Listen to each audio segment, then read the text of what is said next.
Saudara-saudara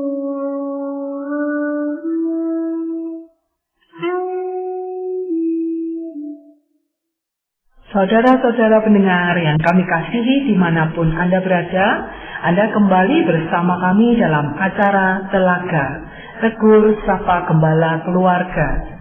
Acara ini diselenggarakan oleh Lembaga Bina Keluarga Kristen atau LBKK, bekerja sama dengan radio kesayangan Anda ini.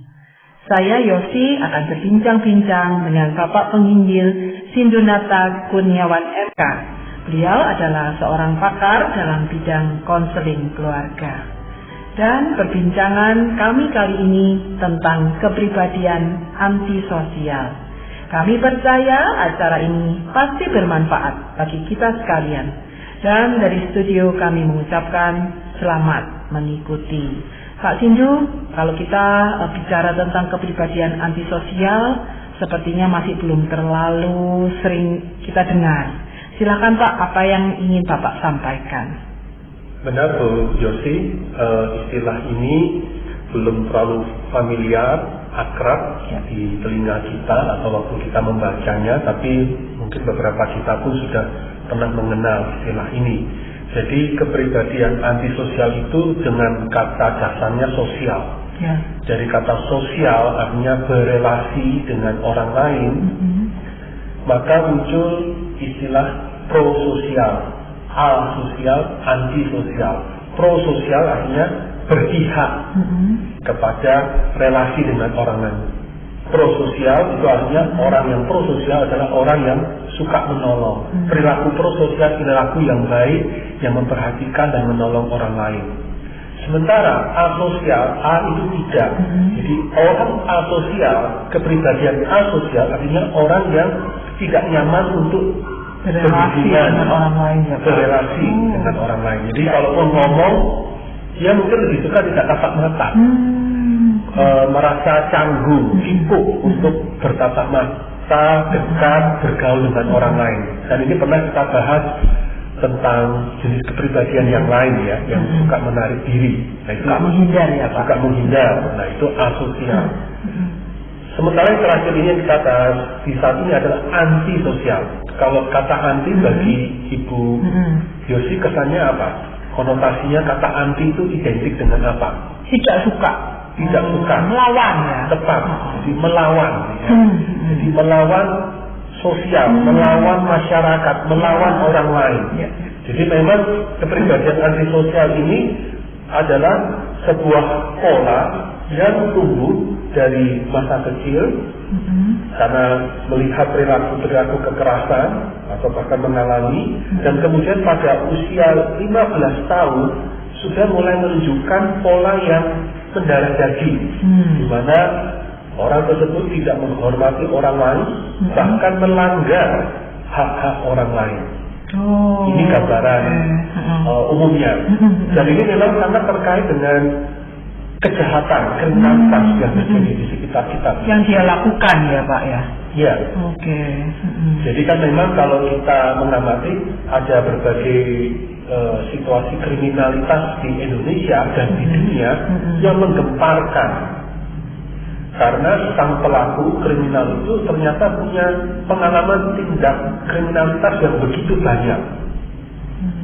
Sampai-sampai kita mempertanyakan apakah orang tersebut itu punya hati nurani atau tidak? Ya.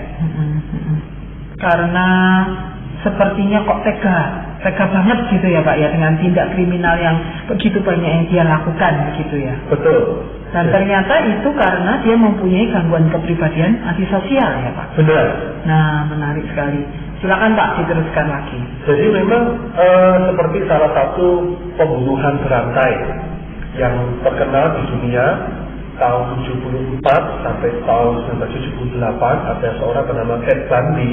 Dia memperkosa dan membunuh puluhan wanita dalam rentang hanya 4 tahun. Tetapi yang unik bahwa orang ini memang punya daya tarik yang bisa menipu orang lain. Jadi yang menipu korbannya tadi berarti ya Pak. Seperti orang yang innocent, tidak punya rasa bersalah, wajahnya wajah yang baik, wajah orang intelektual, Dan ketika pun dia ditangkap sampai di pengadilan dan masuk kepada lembaga pemasyarakatan ataupun saya tidak tahu apakah dia akhirnya mengalami hukuman mati, tapi sama sekali tidak ada rasa penyesalan atas kejahatannya. Mengerikan sekali ya Pak. Benar. Saya jadi bertanya-tanya motifnya atau mengapa ya Pak ya bisa terjadi seperti itu. Betul, nah itu yang kita akan bahas pada saat ini. Baik. Maka tentu kita akan melihat ciri-cirinya Ibu Yosi tentang orang bagaimana yang terkategori mengalami gangguan kepribadian antisosial. Iya Pak. Seperti apa Pak ciri-cirinya supaya kita juga bisa mungkin tidak se-ekstrim pembunuhan Ted Bundy ya, tapi kita bisa mengenali orang-orang yang di sekitar kita yang membutuhkan pertolongan. Betul. Yang pertama yaitu orang yang cepat marah dan agresif, termasuk di dalamnya cepat untuk memulai atau masuk dalam situasi perkelahian atau penyerangan yang berulang-ulang. Jadi agresif ya Pak ya. Ya, jadi memang kembali poinnya ada rasa tidak hormat yang mendarah daging yang sudah menyatu dalam pribadinya, yaitu ditujukan dengan tindakan ketidaktaatan pada hukum, ketidakjujuran, dan sikap perilaku yang impulsif, bertindak semaunya sendiri, agresif, berlaku seenaknya sendiri, tanpa menunjukkan penyesalan tadi ya Pak. Yang kedua, tindak penyerangan yang berulang-ulang di poin pertama itu sebagai penyebab masuk penjara. Karena tadi melanggar hukum tadi ya Pak ya. Betul. Lalu melanggar aturan sosial dan aturan hukum yang berlaku ya. Betul. Sebuah perkiraan angka 40-75% orang yang berada di penjara mengalami gangguan kepribadian antisosial. Cukup besar ya Pak, hampir separuh sampai separuh lebih ya Pak ya. Hampir separuh sampai separuh lebih ya datanya. Jadi maka nggak heran kalau kita lihat ada kasus-kasus penjahat kambuhan, residivis, masuk penjara karena memang yang antisosial kemungkinan besar. Sehingga tuntutannya melanggar terus ya Pak. Ya, walaupun sudah masuk penjara sekian tahun, sekian belas tahun keluar, masih mungkin untuk melakukan kejahatan yang serupa. Dan dalam hal ini, pria dan wanita boleh dikatakan sama saja. Kesannya kan kalau agresif atau sosial itu pasti laki. Iya, enggak. Perempuan pun juga bisa antisosial dan bisa berakibat sangat agresif, kemudian masuk penjara dan sebagainya tadi. Betul. Betul. Sekalipun Bu Yosi, bukan berarti semua orang yang berkepribadian antisosial adalah penjahat. Jadi beberapa atau bahkan sebagian besar orang tingkat antisosial itu dinyatakan dalam tindakan-tindakan yang tidak berhubungan dengan kekerasan fisik, dengan hukum, pelanggaran hukum. Ya. Jadi bisa lebih ke dalam soal pekerjaan, masalah relasi dengan teman, relasi pasangan. Jadi tidak selalu ujungnya kriminal dan masuk penjara. Dan yang ketiga, orang yang berkepribadian antisosial ditandai dengan ketidakjujuran, seperti berbohong, memalsukan identitas, menipu orang lain demi keuntungan dan kesenangan pribadi. Misalnya berarti apa Pak? Jadi orang-orang seperti ini dengan gampangnya membohongi orang lain. Jadi dia berkata dengan lembut, memanipulasi rasa belas kasihan orang lain. Tolong Bu Yosi, saya nggak makan. Pak, ayah ibu saya meninggalkan saya, mereka pergi. Sekolah pun saya nggak punya uang sekolah, tolong saya minta uang. Apa ini saya dikejar-kejar orang, dimintai uang, itu. Ada Pak. Saya kenal 1-2 orang. Begitu ya? Begitu ya. Dan dia melakukannya bisa pada beberapa orang dengan nyaman, tanpa rasa bersalahnya. Betul ya Pak tadi. Betul. Ketika pun ketahuan, ya. Oh nggak masalah. Yang penting saya sudah untung tadi untuk kepentingannya pribadi ya Pak. Betul. Keuntungannya oke. Betul. Nah walaupun ini tidak berkaitan dengan masuk penjara ya Pak. Maksudnya mungkin karena penipuannya dalam tanda petik itu kecil-kecilan, sehingga tidak cukup kuat untuk dimasukkan pasal begitu ya Pak? Ya, Oke, kita membedakan dengan nomor 2 ya Pak? Ya. Jadi orangnya manipulatif, mempermainkan rasa simpati, berkomunikasinya, pintar berkomunikasi, piawai, terkesannya intelek.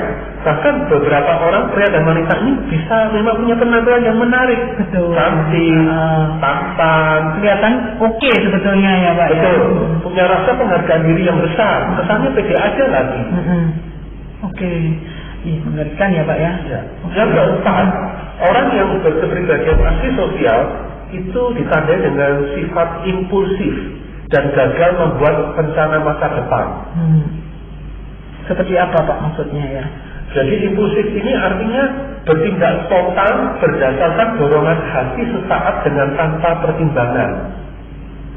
Jadi orang-orang demikian ini Bu Yosi selalu membutuhkan rangsangan. Artinya begini, kalau situasinya yang dia sedang jalani sehari itu rasanya datar, damai, tenang, rasanya gatel. Malah kepingin sesuatu yang menantang gitu mungkin. Betul. Membuat gara-gara tiba-tiba nabok orang lain, pukul, kamu kenapa ketemu aku? Kita akan gitu. Tiba-tiba atau mungkin dia jalan, dia lagi tangannya direntangkan, padahal kena orang yang kanan kiri, orang yang tidak kenal. Nah kemudian dua orang kanan kirinya marah, langsung dia dengan mata melotot, kamu nantang ya? Ayo kita berkelahi sekarang. Ya gara-gara benar itu Pak ya namanya ya. Betul. Maka nggak heran orang-orang demikian ini susah untuk membuat rencana masa depan. Orientasinya ya masa sekarang, pikirannya pendek, nggak bisa berpikir panjang. Iya. Sangat unik ya manusia ini. Iya. Nomor 5, tanda dari orang yang berkepribadian antisosial tidak menghargai keselamatan diri dan orang lain, Bu Yosi. Wah, nekat berarti ya Pak ya? Iya. Cenderung sembarangan tadi ya, yang ciri-cirinya tadi juga ya. Betul. Jadi intinya apa yang dia kehendaki seketika juga harus dilampiaskan. Aku perasaannya nggak nyaman, ya aku teriakkan, aku lakukan. Apa yang aku mau, aku suarakan dan aku lakukan. Perkara kamu nggak suka itu urusan kamu. Begitu. Kamu mau ngajak berkait, ayo. Saya mungkin badannya kecil, orangnya yang dihadapannya besar. Hadapi aja, hajar aja. Jadi benar-benar seperti banteng yang gelap mata, tidak terkontrol ya Pak, tidak terkontrol. Maka nggak heran ya akhirnya dia bisa babak belur atau orang lain babak belur dan dia masuk penjara, orang lain masuk rumah sakit EGP. Memangnya buat pikirin. Yang penting terlampiaskan tadi ya, ini impuls sesaatnya ya. Dan bahkan merasa itulah bikin hidup lebih hidup. Tanpa itu dasar monoton gitu ya. Monoton, hambar. Iya. Yang ketujuh, tanda dari orang yang berkepribadian keenam berarti Pak. Yang keenam, selalu tidak bertanggung jawab, seperti berulang kali gagal melakukan pekerjaan. Seperti tidak ada keinginan untuk mau membuktikan diri bahwa saya bisa. Iya. Jadi bagi dirinya tanggung jawab itu seperti sebuah tuntutan, sebuah referensi, tekanan jiwa. Dan dia tidak suka mengatasinya ya Pak ya. Betul. Jadi ini memang ada hubungannya dengan seperti ini Bu Yosi, otoritas. Jadi nanti kita akan melihat bahwa orang-orang yang berkepribadian antisosial, mereka bermasalah dengan otoritas. Sehingga nggak heran namanya tanggung jawab, kedisiplinan, keteraturan itu seperti sebuah musuh yang harus dilawan dan dikalahkan. Ya, saya mulai paham nih Pak. Ya, ternyata manusia benar-benar ini ya dalam gitu kalau kita mau bahas ya Pak ya. Betul. Yang ketujuh, orang yang berkepribadian antisosial kurang akan rasa penyesalan. Termasuk ketika dia tidak menyukai orang lain, memperlakukan orang lain dengan buruk, pun tidak ada rasa bersalah. Karena fokusnya diri sendiri ya Pak ya. Jadi dia tidak peduli dengan orang lain tadi. Justru dia yang penting gue happy tadi, yang penting gue enak gitu ya, nggak peduli orang ya Pak ya. Benar. Selain itu juga Bu Yosi adalah matinya hati nurani. Persoalannya hati nuraninya seperti shutdown, seperti sudah dalam kuburan. Jadi seperti manusia, maka nggak heran orang-orang antisosial itu seperti berperi kebinatangan. Tidak ada nurani, tidak ada rasa belas kasihan. Mematikan ya nuraninya ya. Nah lalu apa Pak? Kalau kita melihat cirinya dan sebetulnya dampaknya kepada orang lain yang cukup mengganggu ya, apa penyebabnya, sehingga dari penyebab ini nanti kita bisa memikirkan apa yang bisa kita lakukan untuk menangani mereka. Ya. Jadi penyebabnya ini memang ada pertanyaan sejauh manakah faktor keturunan ini memberi sebab, ya, yang biasanya muncul dalam percakapan pembahasan tentang gangguan kepribadian antisosial. Memang dari sebuah penelitian studi terhadap hampir 200 pria dan wanita yang mengadopsi anak yang terpisah dari orang tua biologisnya sesaat setelah dilahirkan, didapatkan bahwa memang sebagian adalah faktor keturunan. Artinya anak yang dari orang tua punya kepribadian antisosial, dia punya potensi lebih besar daripada yang tidak, begitu ya. Tepat. Dan potensi yang lebih besar ini memberikan sebuah kemungkinan untuk lebih lagi anak itu kelak berkepribadian antisosial ketika mengalami situasi keluarga yang tidak sehat, keluarga yang bermasalah. Betul. Sementara anak dari pasangan orang tua yang tidak berkepribadian antisosial, anak tersebut ketika pun dalam keluarga yang kurang sehat, belum tentu dengan mudah menjadi antisosial. Sebagaimana anak dari orang tua yang punya sejarah antisosial. Bibitnya begitu ya, gampangnya ya Pak. Tapi memang kita bukan berarti memastikan, orang tuanya kriminal, orang mamanya, papanya masuk penjara, penjahat masyarakat dan seterusnya. Pasti anaknya nanti sama kayak bapaknya. Ya, itu salah. Ya. Jadi anak ini terdapat memiliki potensi lebih besar. Tetapi asal diasuh, dirawat, diarahkan dengan sehat, dengan tepat, potensi itu hanya sebatas potensi, tidak menjadi kenyataan. Kalau itu sangat penting ya Pak ya, peran keluarga, peran pendidikan anak terhadap kepribadian, perkembangan kepribadian di masa dewasanya ya Pak. Betul. Jadi memang sumbangsi yang kentara Bu Yosi adalah soal ketidakharmonisan suami istri. Orang tua yang suka cekcok, apalagi di depan anaknya ya, dengan kekerasan fisik, kekerasan emosional, lewat kata mengatakan buruk, maka itu akan membuat anak dari sejak bayi sampai umur 10-12 tahun hidup itu dalam suasana ketegangan jiwa. Nah ini membuat kenapa akhirnya dia nyaman dengan ketegangan jiwa. Makanya impulsif tadi ya. Dia seperti kecanduan ketegangan yang tidak sehat. Dia akan di sekolah buat gara-gara, di gereja, di masyarakat sampai dewasa pun. Cari ketegangan tadi ya Pak ya. Tepat. Yang kedua, yaitu penelitian memperlihatkan ketidakkonsistenan disiplin orang tua itu juga bisa membuat anak tumbuh punya potensi antisosial. Artinya begini, untuk hal ini dilarang, untuk hal yang lain, hal yang sama kok boleh, dipukul, dihajar dengan fisik, dengan kata-kata. Nanti lagi disayang, dikasih reward begitu. Betul. Jadi artinya dia nggak punya batasan. Apa yang benar, apa yang salah, nggak ngerti. Kabur, sehingga itu membuat batasan moralitasnya hancur. Iya. Karena seakan orang tua itu memberi pesan yang membingungkan, apa yang boleh, apa yang tidak, apa yang salah, apa yang benar, begitu ya Pak. Tepat. Yang ketiga, beliau juga memperlihatkan penderitaan yang dialami pada masa kanak-kanak juga memiliki potensi yang besar untuk membentuk menjadi orang dewasa yang antisosial.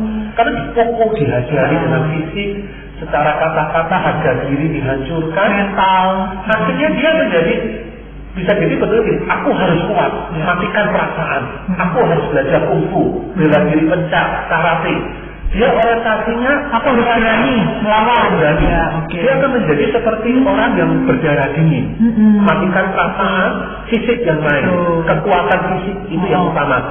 Aku kalah atau aku menang. Ya, benar. Aku kalah, orang lain menang, atau aku menang, orang lain kalah. Akhirnya hitam putih ya Pak ya. Ya. Kalau aku nggak menang aku mati nih. Betul. Nah, untuk hidup aku harus berani, aku Betul. harus melawan begitu ya. Ada kecanduan, kekerasan fisik dan emosi. Yang berikutnya adalah memang ada faktor kekurangan gizi. Nah ini menarik, kenapa Pak? Apa memang secara fisik ada yang kekurangan mengganggu perkembangan Ya, tubuh? kekurangan gizi ini terutama penelitian memperlihatkan usia 3 tahun. Jadi usia balita, betapa pentingnya orang tua berani punya anak, punya bayi, beranilah juga memastikan kecukupan gizi fisiknya ya, selain gizi psikis. Ya betul. Ya, kekurangan gizi fisik pada usia 3 tahun membuat akhirnya anak itu lebih agresif dan aktif dalam masa tumbuh kembangnya. Dan anak ini punya potensi untuk menjadi anak yang punya gangguan perilaku. Dan nanti di kesempatan lain kita akan bahas tentang gangguan perilaku atau dalam bahasa Inggrisnya conduct disorder. Nah, anak-anak agresif ini yang salah satunya karena kekurangan gizi, salah lainnya adalah karena faktor keturunan. Itu seringkali katakan kamu nakal, kenapa kamu kok hancurkan mainan ini, kamu ganggu Kamu cari gara-gara terus. Jadi ada tipe anak yang memang agresif secara fisik dan emosi. Nah, sekali di level nakal, kurang ajar, tidak tahu aturan di rumah, di sekolah, di gereja, di masyarakat, harga dirinya buruk. Ya, Nah, harga dirinya buruk, harga diri buruk, kemudian ya udah, dia cari teman-teman yang sama-sama harga diri buruk, sama-sama akhirnya nakal beneran tadi. membuktikannya lewat tindakan kekerasan. Ya. Karena prestasi sekolah mungkin anak-anak sini sebagian kurang untuk konsentrasi, sulit untuk berprestasi secara akademis. Jadi dia mencari perhatian dalam bentuk yang berbeda juga, boleh dikatakan begitu ya Pak ya? Benar. Jadi inilah beberapa hal penyebab dari kepribadian antisosial kenapa bisa terbentuk. Aduh, ya, saya semakin mengerti ini Pak. Lalu yang terakhir Pak, bagaimana menanganinya? Apakah orang-orang dengan kepribadian seperti ini bisa berubah? Benar, secara populasi lebih banyak memang sulit diharapkan. Ya, orang berkepribadian antisosial karena ketika pun dibawa kepada psikolog atau konselor, cenderungnya manipulatif. Oh ya, Pak konselor, oh ya Bu psikolog, begini-begini. Tapi dia hanya berdrama, bersandiwara. Karena biasanya ketika pun mereka menjalani konseling dengan psikolog konselor, itu lebih karena perintah pihak yang berwajib. Dia tidak menyadari diri bermasalah kok. Jadi misalnya dari LP-nya memang diwajibkan untuk konseling terapi begitu ya. Nah, jadi memang akhirnya ketika pun diperhadapkan dengan psikolog atau konselor, maka psikolog atau konselor itu pendekatannya lebih memakai pendekatan konfrontatif untuk memperburuk perasaan orang tersebut. Berarti juga dilema ya Pak ya, kalau kita konfrontasi kepada dia akan merasa lebih buruk, tetapi kalau kita memang menerima, dia semakin menyuburkan manipulasi dia. Maksudnya begini, memang itu kesannya kontroversi ya. Memperburuk perasaan artinya begini ya, menunjukkan bahwa kamu itu memang orang yang nggak bisa dipercaya. Kamu tuh orang yang banyak bohong. Kamu telah begini. Dengan tujuan akhirnya menunjukkan kamu tuh memang benar-benar bermasalah. Hidupmu tuh hancur. Baik. Kamu jangan berpura-pura bahwa dirimu merasa baik. Kamu bermasalah. Kamu butuh pertolongan. Artinya itu. Baru dari situ diangkat pelan-pelan gitu ya Pak. Ya, termasuk inilah memakai pendekatan terapi kelompok. Karena membantu proses ini, harapannya dalam kasih sayang Tuhan muncul rasa penyesalan, rasa bersalah atas apa yang dilakukannya antisosial selama ini. Nah, dengan adanya perasaan putus asa dan sedih inilah yang tadi Bu Yoti timpali tadi, ada harapan untuk membuka jalan bagi perubahan perilaku. Oke. Nah, sejauh mana terapi kelompok berperan Pak?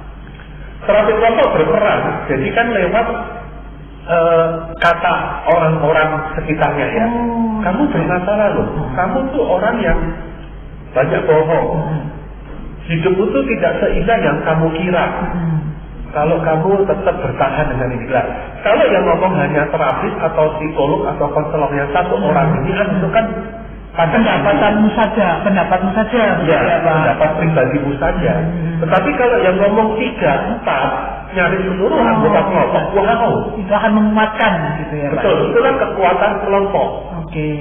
Ya, group pressure, tekanan kelompok yang sehat. Oke, ya. Nah, inilah kenapa konseling pribadi baik, tapi juga ada konseling kelompok punya sisi baik yang tidak dimiliki oleh. Justru karena dia antisosial perlu pendekatan sosial tadi. Kelompok itu kan seperti sosial, mini sosial gitu ya Pak, yang boleh mengcounter perbuatannya, kepribadiannya. Betul. Oke, baik Pak. Untuk terakhir, apakah ada kesimpulan sedikit dan ayat firman Tuhan yang boleh menguatkan kita?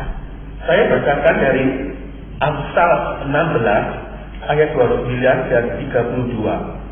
Orang yang menggunakan kekerasan menyesatkan sesamanya dan membawa dia di jalan yang tidak baik. Sementara orang yang sabar melebihi seorang pahlawan. Orang yang menguasai dirinya melebihi orang yang merebut kota. Mari kita kalau punya sisi-sisi antisosial, mari sadari kekerasan tidak pernah memberi solusi. Mari kita bersedia mencari pertolongan, karena justru kepahlawanan kita, kekuatan, kehebatan kita dibuktikan ketika kita sudah sabar menguasai diri.